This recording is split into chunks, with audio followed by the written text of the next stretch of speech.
Does watching TV count as learning English? Of course it does, but how do you do it? And which shows should you be watching? Alright mate, and welcome to the BritSpeakPod, the podcast designed to help you understand British life, British culture, and of course, British English. So, let's get cracking. Hey up mate, how's it going today? Yeah, I'm not too bad, thanks for asking, and welcome to yet another episode of the BritSpeakPod, where today we're talking all about the telly and how you can use it to improve your English. But before we get into all that, if you're new around here, nice to meet you. My name's Dan. Do me a favour, please subscribe to this podcast wherever you get your podcasts from. I don't mind and I'd proper appreciate it. And if you're not new around here, welcome back, mate. I hope you had a good week and it's nice to see you again. Anyway, today we're talking about the telly, which is British English for TV. Now, that used to be a thing in the corner of the living room where you had 4 channels and you could choose to watch whatever they told you to watch at a specific time back in the olden days of the 1990s. However, things have moved on a bit since then. We've all got access to the internet, which means we've all got access to things like Disney Plus or Netflix or BBC iPlayer or, one of these hundreds and hundreds of streaming services that are out there. If you've got enough money, you can pay to use all of them. But if you're like me and you're poor, you can just use the password of your best mate who's actually subscribed to it and watch it for free. Whatever you do, you can actually get access to TV shows from all around the world, which means that you now have access to watching British TV shows even if you're not in the UK. Buzzing! That means we can use them to improve our English. Sounds good, doesn't it? So, yeah, when I was learning Japanese, and still I'm learning Japanese, but I live in Japan, so I can turn the TV on. Japanese TV's just there, I can go through channels and just watch something in Japanese. Don't get me wrong, Japanese TV is not my cup of tea. It's just famous people eating pudding and saying it's delicious. It's not that interesting.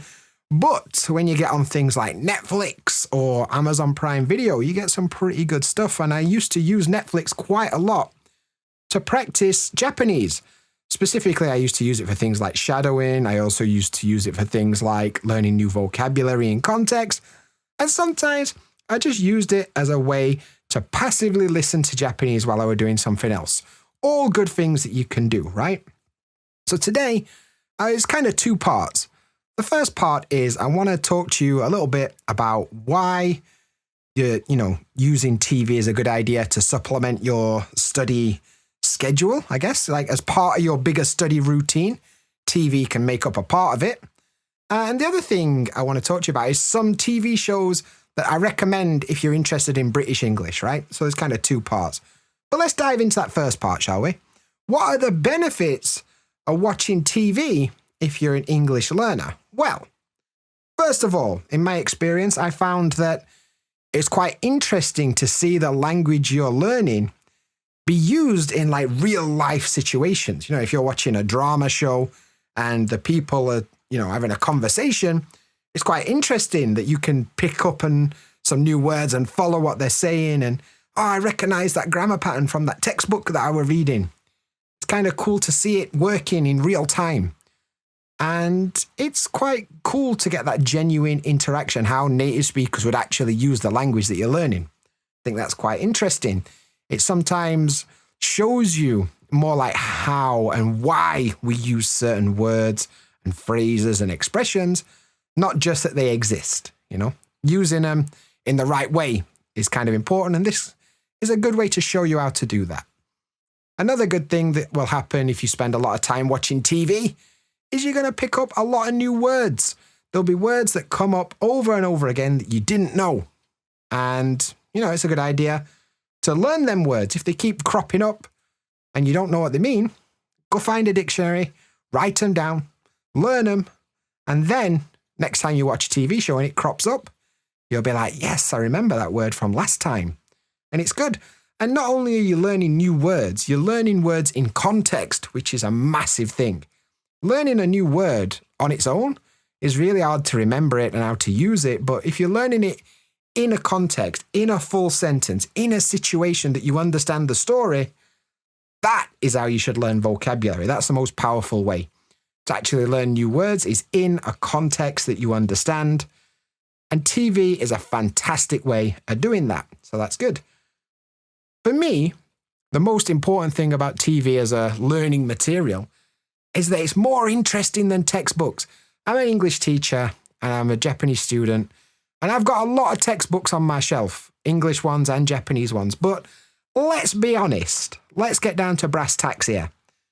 Textbooks are not the most interesting thing in the world. They're useful, don't get me wrong. They're good, but they're pretty boring. If you gave me the option of like, Dan, would you like to do 2 pages of this Japanese grammar book? Or would you like to watch One Piece for half an hour?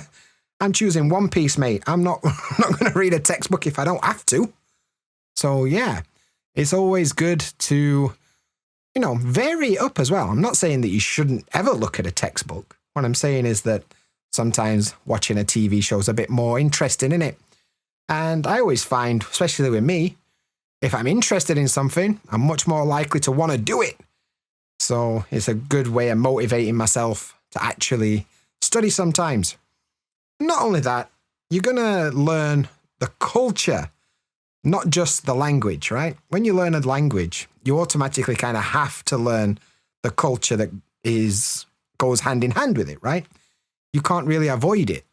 So TV will also give you an insight into life in that country, like if you're watching drama shows, for example, and it'll show you some of the culture and how the language is actually used by the people, more than just the language that is being used, which is like a really big thing. So for me, those are kind of the benefits of watching TV as part of your study routine, right? But the question that everybody always asks is, should I use subtitles or not? Now, that is a tough question. And I don't think there's a solid answer one way or another.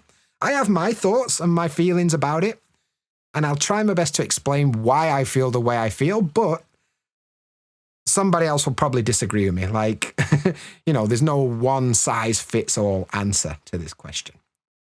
But I'm going to explain to you how it feels if I watch something with subtitles, right? Let's start with the worst case scenario. I'm watching a Japanese film, but I've got English subtitles, right? I've got my own language subtitles and I'm listening to the audio in the language I'm learning. What do you think happens in that situation? I'm going to ask you a question. Do you think I spend more time listening to the audio or more time reading the text on the screen? Which do you think happens the most? Now, of course, you should have answered, we read the subtitles. It's just natural. When you've got the subtitles in your own language on the screen and the audio in another language, your brain can't concentrate on both of them at the same time. At least my brain can't. So I find that my brain doesn't even try and listen to the Japanese. It just reads the English subtitles. And what's the point in that? I can already read English. I don't need to practice reading English. I need to practice listening to Japanese, but my brain is like, nah, mate, I can see some English. We're going to concentrate on that. Like, thanks, brain. Really useful. I proper appreciate that. So yeah, it's really hard to get your brain not to focus on your own language. So I strongly suggest not using subtitles in your own language. Now, the other side of this spectrum is when you have no subtitles, just audio. So I'm listening to something in Japanese with no subtitles, no English, no Japanese, no nothing, just the audio. And that is really, really hard. It's proper difficult to do that. And you're going to find that when you're starting out, you can't really understand what's going on. You'll pick up certain words and certain phrases and you'll follow kind of what's happening, but you don't really follow everything. And that's proper annoying. For me, I'm the kind of person where I'm like, I want to understand 100%. If I don't understand 100%, it feels like I understand 0%, which of course is absolute bollocks, but that's how I feel. And I feel like because I can't understand 100%, I can't do it. It's a waste of time. It's too hard for me. I can't do it. I give up. And that's also pretty stupid, isn't it? So I think if you're going to go down that route, you need to get very comfortable with the idea of you're not going to understand everything, and you should focus on what you do understand, not what you don't understand. If you can understand 25%, that's cool. Next time, let's aim for 26%. You don't have to understand 100% for it to be a success, is what I'm trying to say. So yeah, that's how I feel when there's no subtitles. So the middle ground here then is to use the subtitles and the audio of the language that you're learning, right? For me, it'd be Japanese audio and Japanese subtitles. For you, it'd be English with English subs, right? And this is not terrible, but your brain is still going to read more than it listens. Just naturally, it's going to go that way. You're going to read the subtitles much more than you're going to listen to the audio. And that's not necessarily a bad thing if you're trying to practice your reading. You want to improve your reading skills, that sounds pretty good. But if the point of all this is to improve your listening, which it probably is, the subtitles, even in the language you're learning, are probably going to hold you back a little bit, to be honest. So my advice is just jump in the deep end, go for no subtitles and just the audio, and become comfortable with not understanding everything. That's what I would suggest. If it's really too hard for you, like you really can't do it, why not try this? Watch it once with English subtitles and then watch it again without the subtitles. So you already have been exposed to it. You know roughly what's going to happen. The second time is just as a listening thing. That's probably a good approach if it's too hard. If not, just, no subtitles. Go for it. What's the worst that could happen? If you don't understand very much, keep trying and you'll understand more next time, innit? That's basically how it works. So yeah, that's what I think about subtitles or no subtitles. Like I said, everybody's different. Somebody will probably argue with me, but for me, that's what I think. But when it comes to British TV shows, what are some TV shows that you should be watching? Because it's a big thing when you're learning English. You go to Google and you search TV shows to help me learn English. They're going to recommend Friends. Like, it's the most recommended thing in the world. And I'm not going to lie, I think Friends is proper boring. And if you're wanting to learn British English, Friends is about as useful as a chocolate fire guard. Bit of a weird British reference, but a chocolate teapot. A chocolate teapot is not going to be very much use, is it? Because you'll put hot water in it to make the tea and it's going to melt. Therefore, it's useless. And that's what Friends is if you want to learn British English. I'm not saying don't watch Friends. What I'm saying is, like, if you want to understand British English, you're going to need to watch something a little bit more British. And I've got some recommendations for you. Of course I have. I'm a nice guy. So I'm going to recommend maybe 5 or 6 TV shows that I think will be worth a watch if you're learning British English. Now, number 1 on my list is a TV show called Taskmaster, which has just started a new season. I think it's probably like season 16, I think, at this point. There's loads of them. And Taskmaster, let me try and explain what it is in a nutshell. Basically, 5 contestants compete in a series, right? And each series has got maybe 10 episodes. And in each episode, they have to do like weird challenges that the Taskmaster presents to them. And so the Taskmaster is a guy called Greg Davies, and he makes these little challenges that they need to do. And they get points depending on how well they do. And at the end of the season, whoever's got the most points wins, right? So there's Greg, he's the Taskmaster, and his assistant is Little Alex Horne, who's like just his assistant who makes a lot of the challenges up. And yeah, 5 contestants every season. It changes every season. There's 5 different contestants. And it's really funny. It's a really, really funny show. An example of a task that you might see on Taskmaster is eat the most watermelon possible in 1 minute, and that's the rules. And people have these weird approaches where they'll, some people try it with a spoon and other people just use their hands. And it's kind of funny. It's quite physical humor. It's not serious. And even if you don't speak English, I'm sure you'll find it quite funny watching famous people struggle to do these basic tasks. So I highly recommend it. It's very funny. I love it. My wife loves it as well. She's a Portuguese speaker, but she loves it. And we're watching the new season as soon as it comes out. So it's pretty good. Another good thing about Taskmaster is there's always a lot of different accents on there. You know, like 5 different guests, celebrities, and the Taskmaster and the Taskmaster Assistant, a bunch of different accents. So it's really good for practice. Yeah, check it out. Really good. Taskmaster. I'm pretty sure you can watch it on YouTube. So check it out. Next, we've got a series called Black Mirror, which is on Netflix, I think. Now, Black Mirror is weird. It's like a dark drama. And each episode is totally different. Like each episode is like a mini film. And it deals with all kinds of different social aspects and things. Like in the latest season, there's like a murder mystery kind of thing. There's also like a 2 people in space kind of thing. And there's one episode that's based in the 70s about a woman that has to kill 3 people in 24 hours or something like this.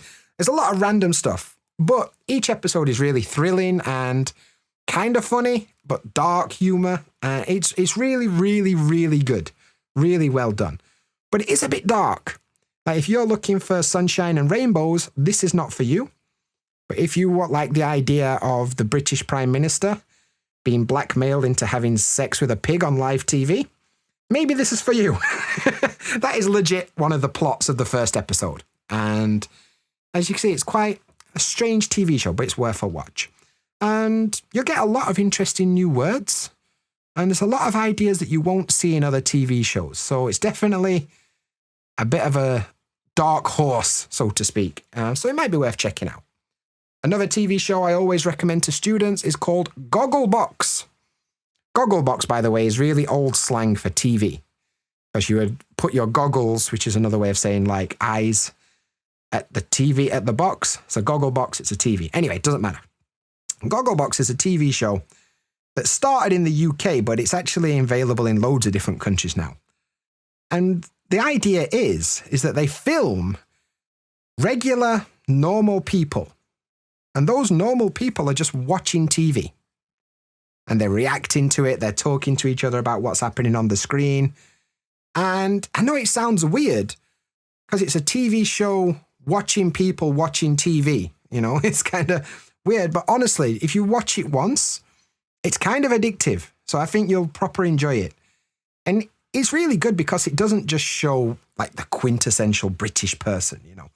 It shows all different kinds of British people from all different backgrounds. You've got poor people, rich people, posh people, immigrants, you know, working class, CEOs, everybody all watching TV at home and talking about it. And it's really funny.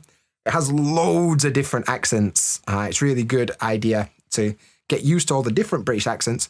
And it's really funny as well. Some of the characters that keep coming back are just proper funny. And you'll also get used to the British psyche, the way that British people think about things. So yeah, Gogglebox, there's loads of seasons of that as well. Worth a watch. Up next, I'm a big fan of comedy. And there's a sitcom from probably 2010, somewhere around then. It's called IT Crowd. And it's about 2 like IT engineers, 2 geeks that work in some big office, right? And their new supervisor is not good with computers. And they have these weird situations.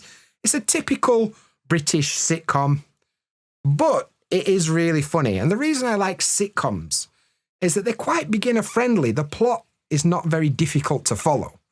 You know, it's not some cerebral crime-solving drama. It's just a sitcom.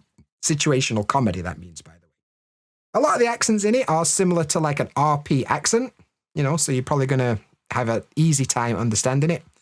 And it's funny. What more could you want in life? So that's IT Crowd. Speaking of cerebral crime-solving kind of stuff, Sherlock is another popular one that was on the BBC. You know, the story of Sherlock Holmes, right? Dr. Watson, shares a flat with Sherlock Holmes, who's a bit mental, and he can solve crimes, and together they go and solve some crimes together. Really famous story. You know, Sherlock Holmes is proper famous. And this one had got like Benedict Cumberbatch playing Sherlock Holmes, right? So quite famous actor as well. The stories are put together really well as a BBC show. Usually you get some good production as well.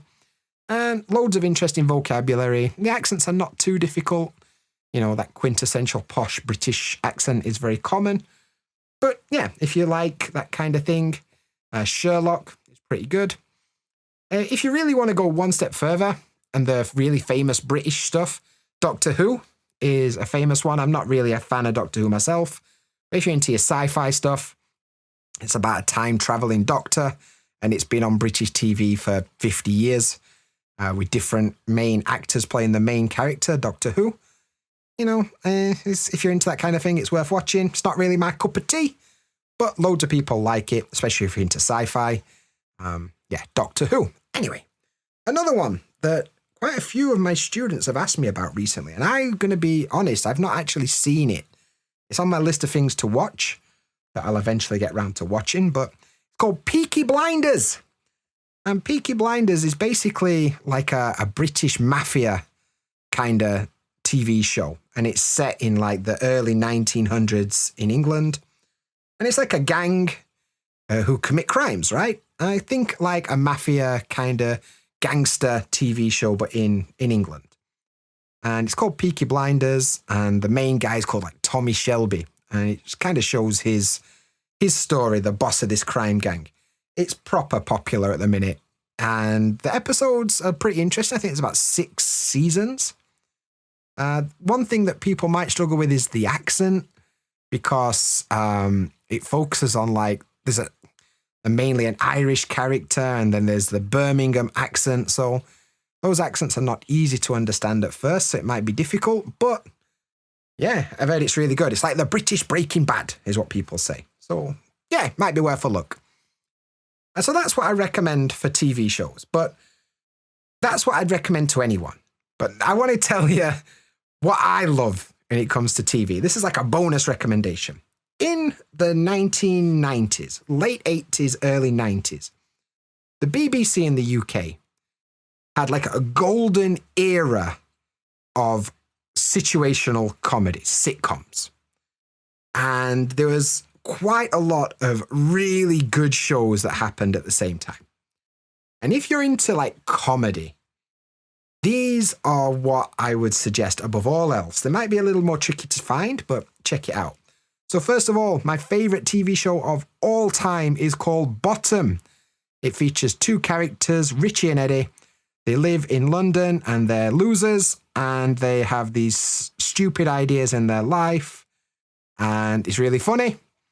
Father Ted is a sitcom in Ireland about some priests that live on a deserted island, and they have these little adventures. It's kind of funny.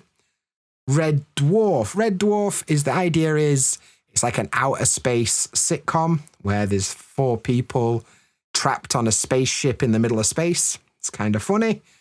Blackadder. Blackadder features Rowan Atkinson, who was Mr. Bean. You know, the guy that plays Mr. Bean? Before that, he did a show called Blackadder, where in different historical periods in the UK, like each season is a different period in the UK history, right? For example, there's one season where it's like World War II. There's another season where it's like the Elizabethan period, and, you know, all the different points of UK history, there's a different season. Really funny, really, really funny show. And last, Only Fools and Horses. Now, if you ever speak to Stu Sensei, he loves Only Fools and Horses. And it features the story of Rodney and Delboy, and they're trying to get rich. 2 proper cockneys trying to earn a quick buck and get rich. Really funny, classic British comedies. All of them are amazing. Try and check them out. I highly recommend it. But yeah, that's what I think. Let me know what you think. What TV shows do you enjoy watching? Let me know if you're listening to this on Spotify. Other than that, subscribe to this podcast. That's britspeak.co/BritSpeakPod. Cheers for listening today. That's it though, and I'll catch you in the next one. See you.